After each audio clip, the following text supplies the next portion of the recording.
Hello दोस्तों, स्वागत करती हूँ अपने YouTube चैनल पे। और बहुत ही प्यारा सा देवी माँ का गीत लेके आई हूँ, आप लोग सुने और उसके बाद बताइए कमेंट बॉक्स में कैसा लगा। और आप लोग से हाथ जोड़ कर रिक्वेस्ट है कि हम लोग के चैनल का सपोर्ट कीजिए। चैनल का नाम है रुचि गुप्ता 104, उनके चैनल का नाम है उषा गुप्ता 104। सॉरी, उषा गुप्ता लोकगीत है, सॉरी। चलो आप लोग दोस्तों हम लोग के चैनल पे जाइए, ज़्यादा से ज़्यादा सपोर्ट कीजिए दोस्तों, अपना प्यार दुलार आशीर्वाद दीजिए। निमिया का पेड़ बड़ा भारी, जहाँ बैठे मैया हमारी। निमिया का पेड़ बड़ा भारी, जहाँ बैठे मैया हमारी। नैना हमारी हो मैया हमारी, मैया हमारी हो मैया हमारी। निमिया का पेड़ बड़ा भारी, जहाँ बैठे मैया हमारी। निमिया का पेड़ बड़ा भारी, जहाँ बैठे मैया हमारी।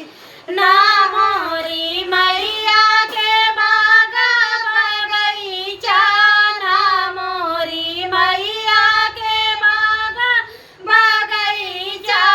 फुलवा चढ़ावे दुनिया सारी, जहाँ बैठे मैया हमारी। फुलवा चढ़ावे दुनिया सारी, जहाँ बैठे मैया हमारी। निमिया का पेड़ बड़ा भारी, जहाँ बैठे मैया हमारी। मैया हमारी हो मैया हमारी, मैया हमारी हो मैया हमारी। निमिया का पेड़ बड़ा भारी, जहाँ बैठे मैया हमारी। ना हमरी मैया के तारा इनारा, ना हमरी मैया के तारा इनारा।